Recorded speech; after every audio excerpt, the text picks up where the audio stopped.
What happens when a freezing widow in Detroit opens her door to a soft-spoken stranger who fixes her furnace with nothing but presents?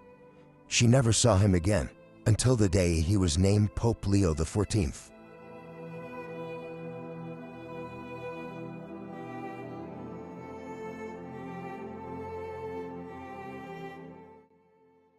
By the time Mabel Johnston opened her eyes, the house had already gone silent in that particular way only winter knows. The kind of silence where even the walls seemed to be holding their breath. She didn't need to check the thermostat. She could see it. Her own breath, rising faintly in the early gray light, floating toward the ceiling like something sacred or forgotten. The kind of cold that didn't just touch the skin, it settled deep, in joints, in memory. She lay still for a while, watching the crack in the ceiling drift toward the corner like a slow, lazy river. January in Detroit didn't forgive. The snow outside came in sheets. Lake effect, they called it, steady, quiet, as if heaven was burying the city a little more each day. Her bedroom looked the same as always, faded quilt, wooden dresser with a chipped handle, Ray's flannel robe draped over the chair where he used to toss his work pants. 7 years gone, and still, she talked to that photo like it might one day answer back. "Morning," she muttered to his frame. Her voice cracked. "You wouldn't believe this, Frost." No reply, of course. Just Ray, forever mid-smile, stuck in that stiff-collared Sears portrait, like he was waiting for the cue to move again. The cold bit harder when she swung her legs over the edge of the bed. The floor was brutal, bare wood with no rug, because the one that used to be there had mildewed after last winter's pipe leak and she never got around to replacing it. She slipped her arms into Ray's robe. Still thick with that scent, old tobacco and motor oil and the faintest trace of old spice that had soaked into the fabric for 30 years. She hadn't washed it since the funeral. Some things don't survive a rinse cycle. In the kitchen, she filled the kettle with tap water that burned her hands with cold. No hot water again. She didn't flinch. Just set it on the stove and twisted the knob. The flame came up weak blue, coughing. She poured a splash of canned milk into her chipped floral mug, spooned in the dollar store instant coffee, and waited. The house groaned somewhere above the pantry. A distant creak. Settling. Or complaining. Outside the window, a few birds pecked lazily at the snow-covered ground where she'd scattered half a sleeve of stale saltines the day before. No feeders. The hook had snapped in last year's ice storm, and she never got around to replacing it. She just crushed crackers and tossed them by the fence. It felt like enough. It was company.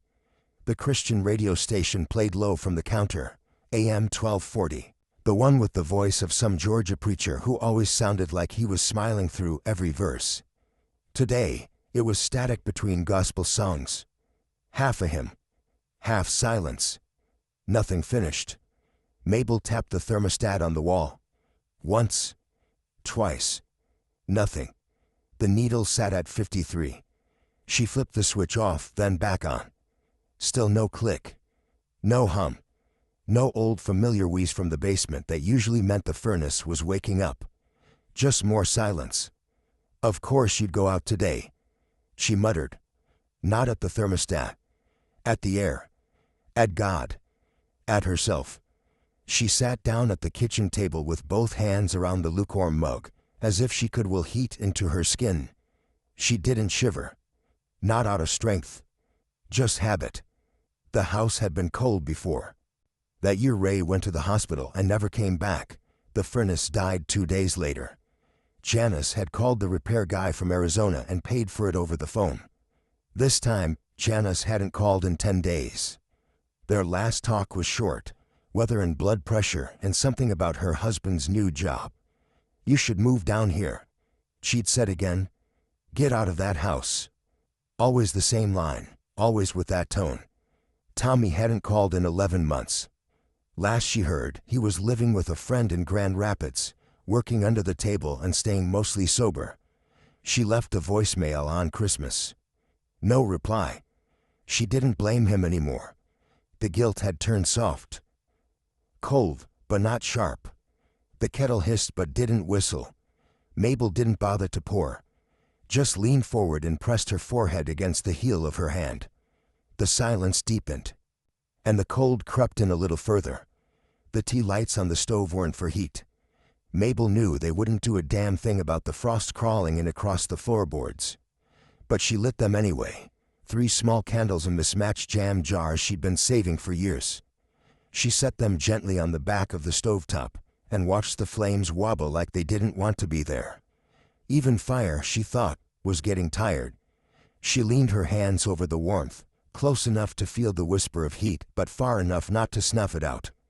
Her knuckles were red and raw. Her skin had that brittle look, like thin paper that had been folded too many times. Behind her, the house breathed cold into every room. A steady, invisible ache. It was in the floor tiles, in the backs of her knees, in the hallway corners where light never reached. She shuffled toward the basement door and put her foot on the top step. Creak. That damn step. Ray always said he was going to fix it. Had a plan. Even bought the lumber. But the plank still leaned against the furnace, untouched, collecting dust like everything else he left behind. There were more of those things. Little ghosts in the shape of chores. A cardboard box under the sink labeled stained glass, cross project, spring 1991. He was going to make her something beautiful. Said he wanted her to have light in the garden. Said he could see it in his head. She never threw the glass away. Couldn't.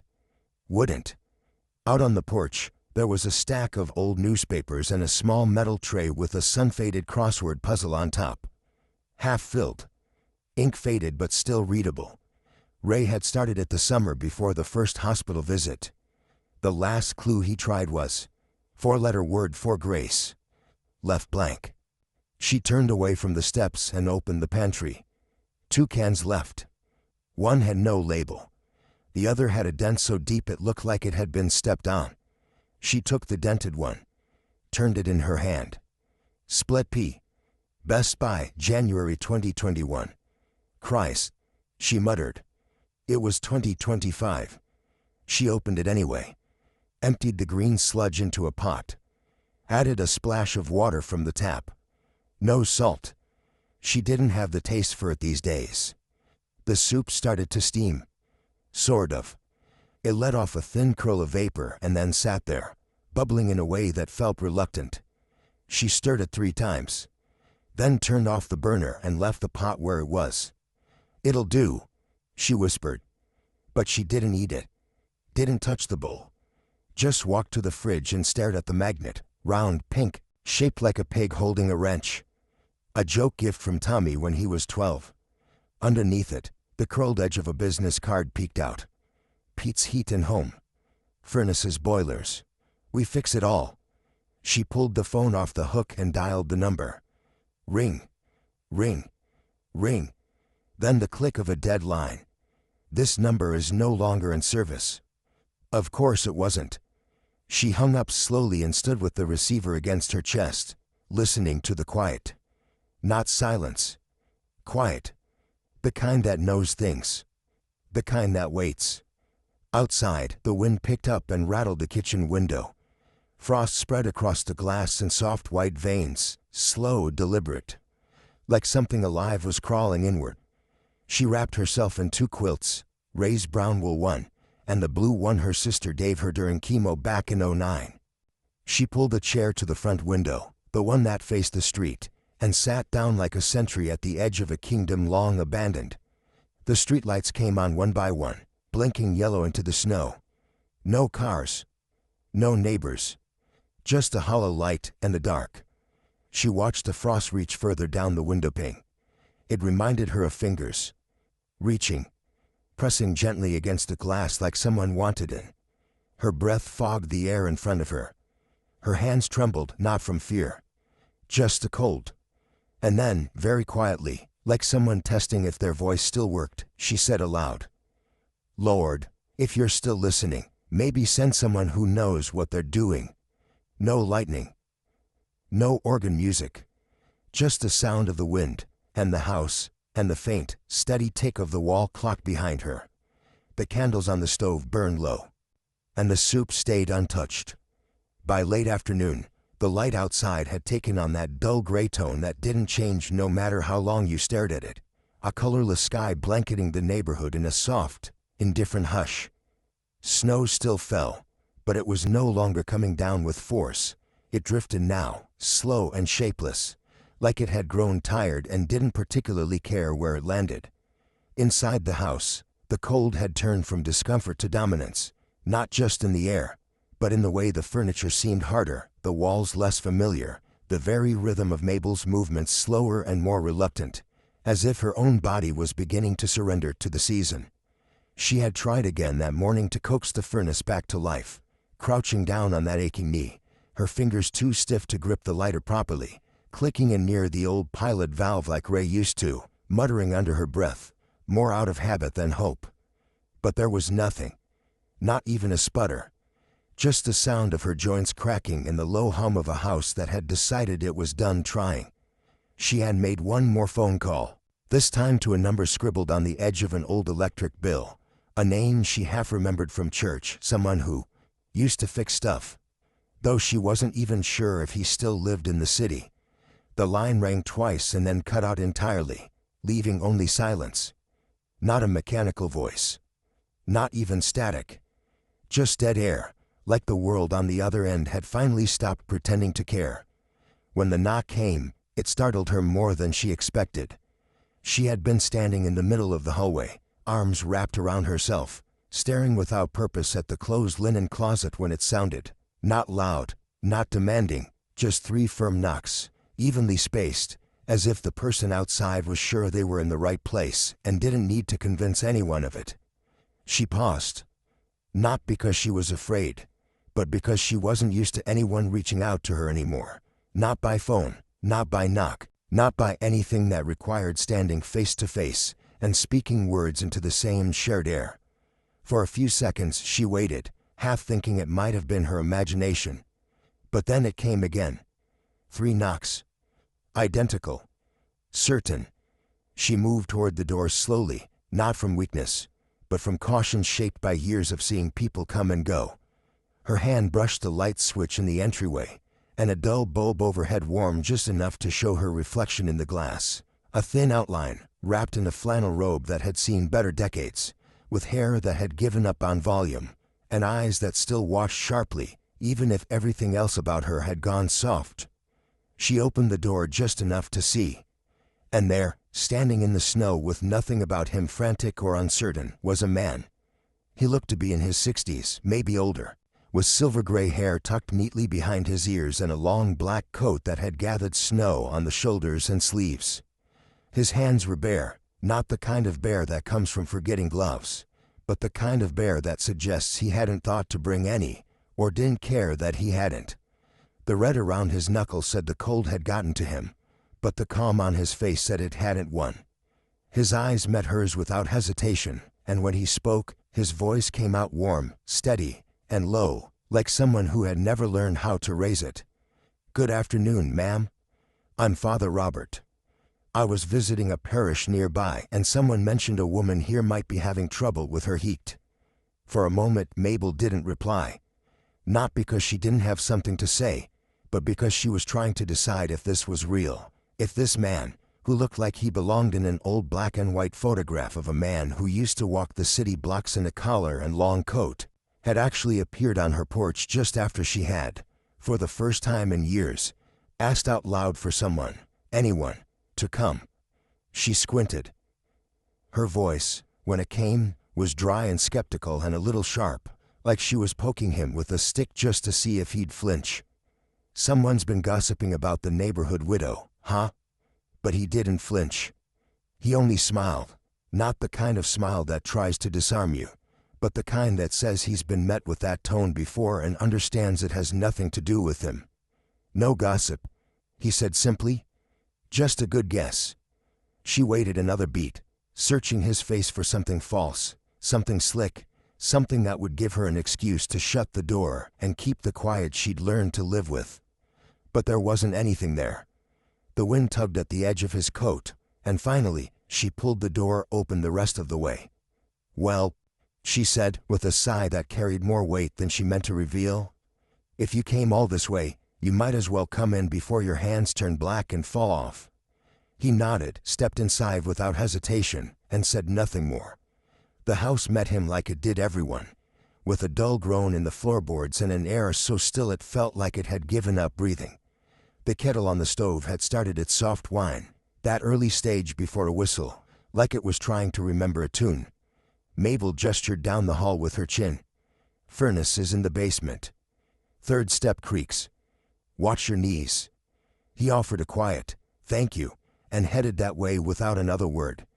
She didn't follow him. She stayed where she was, listening. The sound of the door opening, the wood groaning under his steps, a familiar series of creaks and thumps that told her exactly where he was without having to look. And then, silence. Not the cold kind, not the hopeless kind, but the kind of silence that feels like someone is listening on the other end.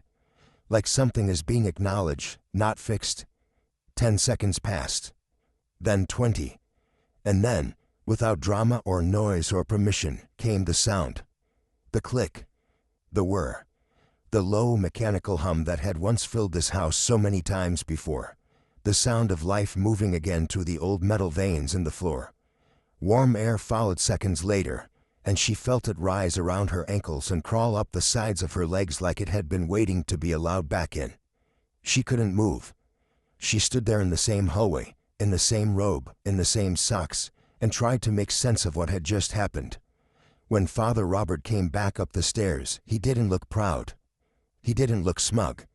He just dusted his palms off on the sides of his coat and looked her in the eyes like someone who hadn't fixed the problem, but had simply been present long enough for it to change. "What did you do?" she asked, her voice softer now, like she wasn't sure she wanted to know the answer. He smiled, that same steady smile from the porch. "Sometimes," he said, "they just need to feel heard." Then he stepped aside, as if it was time for her to walk back into her own house, now that it had started breathing again. The furnace was humming, but Mabel hadn't moved. She stood in the same spot for what felt like minutes, one hand resting on the edge of the counter, the other hanging loosely by her side, fingers curling slightly like they used to when she held a cigarette.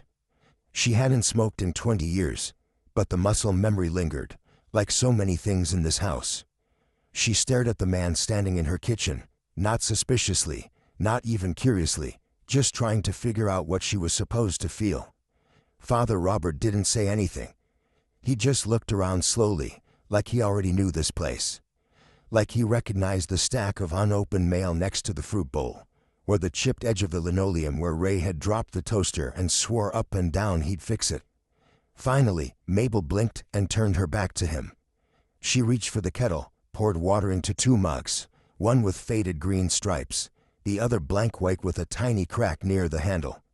"No sugar," she said, more as a warning than an apology. "Ran out last month." "That's fine," he said. "Hot water's more than I expected." They sat at the table in silence at first. No TV. No radio.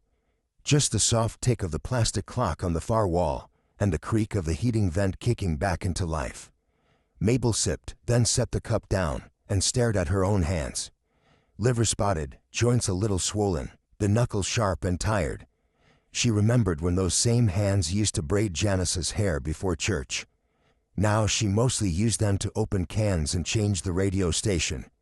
"I don't usually let strangers in," she said finally. "But you're not the first priest to sit at this table." Robert tilted his head slightly. "No. Back in the 90s, when Ray was drinking heavy and I thought praying might change something." She looked up and smiled, but it was dry. "Didn't stick. The praying, I mean. Or the priest. He left the city. Said something about Florida. Everybody wants to disappear to Florida." He didn't laugh, but he didn't look away either. "I don't go to church anymore," she added. "Stopped pretending a long time ago." Robert's voice came low, like he was afraid to disturb something sacred. "And yet you prayed last night." Mabel didn't answer. Just looked down at the cracked white mug in front of her. "I didn't ask for a miracle," she finally said. "I didn't bring one," he replied. That surprised her. She looked up, And for the first time since he arrived, she studied his face. Not handsome, not strange, just calm. There was something about him that made it easier to breathe, like the pressure in the room had dropped. "I just needed the heat back on," she said. "And now it is." "Is that all?" He didn't answer, and she didn't push him. Something about the silence between them felt older than both of them, like it had waited 7 years to sit at this table again. Outside, the snow was still falling, but softer now. The wind had died down. It was the kind of quiet she used to love when Ray was sleeping and the kids were out, and the house smelled like roast beef and ivory soap. She looked at Robert again. "You don't fix furnaces for a living, do you?" "No," he said, "but sometimes I find myself where I need to be." She didn't ask what that meant. She didn't want to. Not yet. Instead, she reached for the old sugar jar out of habit. Still empty.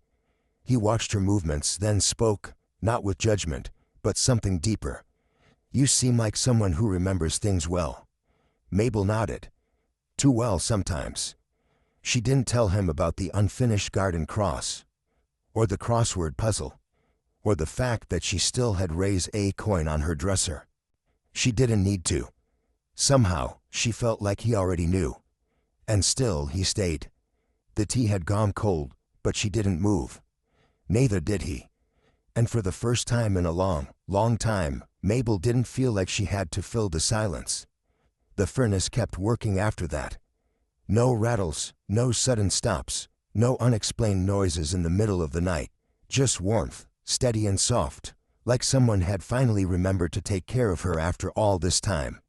And Mabel, who hadn't trusted machinery since Ray tried to rewire the garage in '87 and nearly lit the fence on fire, never touched the thermostat again. Not once. She just let it hum, a background heartbeat in the house that hadn't felt alive in years. The first morning after Robert left, she stood in the kitchen for a long time, staring at the table where he'd sat. His cup was gone, of course. He'd rinsed it and left it in the drying rack like it was part of some quiet ritual. But the chair he'd used still leaned a little back, slightly crooked. It made her smile, and then she caught herself smiling, and that startled her more than anything. That day, she pulled her old prayer journal out from the back of the kitchen drawer. It was the green one with the soft cover, the one she used to write in during the 6 months Ray was in AA. The spine was cracked, and the pen loop was stretched out. The last entry had been dated 6 years ago, written in blocky capital letters like she was yelling at God through the page. "I'm trying, but I can't do this alone." She sat at the table, opened to a new page, and stared for a long while before writing anything. Then, finally, just 3 words, no date, no decoration. "Thank you anyway." She didn't know what she meant by that exactly, but it felt right. And the next morning, she wrote again. A few more lines. Some were questions. Some were just stray thoughts. One page ended with a recipe for molasses cookies. Another started with, "I dreamed of Ray but he didn't speak." Still, she kept going. Quietly. Every morning, before the radio. On the 5th day, she baked banana bread. The oven hadn't been used in months, maybe longer, and it groaned when she turned the dial. But it worked. She found 2 brown bananas in the freezer, thawed them, mashed them, ignored the fact that she was out of nutmeg. She wrapped the loaf in wax paper and walked it across the street to Mrs. Elkins, who was 83 and never opened her blinds but always watched from the corner. Mabel didn't knock. Just left it on the porch with a note scribbled on the back of an old Christmas card. "Made too much. Hope you don't mind." That night, Mabel sat by the same window she always did, the one facing the driveway, where snow built up against the fence like time itself piling into drifts. The radiator was warm. She had her robe wrapped tight, one hand cupping a mug of weak cocoa, the other resting on the cat's old pillow. The cat had been gone for 2 winters, but she still hadn't moved the cushion. Didn't need to explain why. And that's when she noticed it. The window pane, the one that always frosted over thick with ice no matter how warm the house got, was clear. Not all of it. Just a patch near the center. She leaned closer. There, traced faintly in the condensation that still clung to the glass, were two shapes, a handprint, large and blurred, as if someone had pressed it gently without weight, and beside it, a heart. Not a perfect heart. Slightly lopsided, like a child might draw. Or like Ray, who used to doodle them on grocery lists when he thought she wouldn't notice. Her breath caught, not sharply, but like something old inside her had quietly stood up. She touched the glass, fingers not quite aligned with the print, and whispered barely above silence. "Ray?" No answer. No shift in air. No sudden creak. Just the hush of snow falling outside and the slow comfort of a room that no longer felt cold. She didn't cry. Not yet. She just stared. And after a while she smiled, not because she believed Ray had come back, not exactly, but because something inside her had begun to believe that she had never been as alone as she thought. And maybe, just maybe, that print wasn't left for her by someone she lost. Maybe it had been waiting there all along, for the day she was finally ready to see it. The house is quieter now than it's ever been. It's not just age, or the one hush of settled dust and slow winters. It's the way time seems to have softened everything inside it. The kitchen chairs don't creak as much because Mabel doesn't sit in them as often. The floorboards don't groan under her weight because she moves slower now, with a kind of gentle calculation. Every step is considered. Every breath accounted for. She's 94. She's lived through wars, widowhood, births, baptisms, and broken hips. She knows how to wait. A nurse comes by once a week, a nice woman named Cheryl, who speaks too loud and always smells like bubblegum hand sanitizer. Mabel doesn't mind her. Not really. But it's her granddaughter, Anna, who brings the house back to life when she visits. Anna, bright, kind, full of energy that seems almost disrespectful in a place like this. She bounces from room to room, opening drawers, making little piles. "We should sort these photos, Grandma," she says every time, but they never really get through more than half a shoebox. Mabel lets her try. It's not about the photos, anyway. It's about watching her hands move, those hands that used to cling to Mabel's pinky in the grocery store aisle. That morning, the television was on, tuned to the same network Mabel had watched for 40 years, mostly for the local weather and the familiar cadence of the anchors' voices. She wasn't really listening, not until the music shifted, that swelling, orchestral cue they always used when something important was happening. Anna was sitting cross-legged on the rug, flipping through an old album with yellowed corners, holding up a picture every now and then to ask who someone was. Mabel just sipped her tea, the cup heavy in her hand, the saucer cradled on her lap like it had always belonged there. This morning, from St. Peter's Square in Rome, the anchor was saying, Cardinal Robert Prevost has officially been named Pope Leo XIV. She didn't hear the rest. The teacup slipped, not with a crash, but a kind of tender surrender, the way a leaf lets go of a branch in late October. It hit the saucer, and the saucer cracked clean down the middle, a soft line like a wrinkle on porcelain skin. The tea pooled across her thigh. She didn't notice. Her eyes were locked on the screen. It wasn't just the name. It was the face. Older now, yes. Thinner. Stern. The robes formal. The expression grave with the weight of the world on it. But she knew. "That's him," she whispered, her voice catching just slightly in the back of her throat. "That's the man who fixed my furnace." Anna laughed, a small, distracted chuckle as she turned another page in the album. "Who? The Pope?" Mabel didn't laugh. She didn't even blink. She just kept staring at the screen, her hands trembling now, the tea soaking into the hem of her skirt. "That's him," she said again, and this time Anna looked up. "What do you mean?" she asked slowly now, sensing something shift in the room. Mabel turned her eyes, not away from the screen, but toward a memory. "He came here," she said. "One winter. Years ago. I don't remember how many. He said he was visiting a parish. Someone told him I needed help." Anna's face softened. "And he fixed your furnace?" Mabel nodded, and then, as if correcting herself, she added, But that's not what he fixed. And with that, the room fell quiet. No one spoke for a full minute. The TV droned on with names and dates and statements from Rome, but none of it mattered. The snow had started again outside, drifting against the window in soft spirals. And Mabel, still holding the broken saucer in her lap, leaned back into her chair like the years had just folded themselves around her. Not heavily, but gently, like a quilt. The Pope on the screen raised his hand in blessing. And Mabel, in her living room in Detroit, nodded once, not in surprise, but in something that looked almost like recognition. That evening, the snow came back. Not with any kind of fury, just the soft kind, drifting like powdered sugar over the brick steps and settling into the corners of the window panes. Inside, the house was still, but not the aching stillness of before. It was the stillness of quilts pulled snug, of something sacred folding in on itself like a prayer coming to rest. Anna had stayed longer than usual. They hadn't said much after the news broadcast. What was there to say?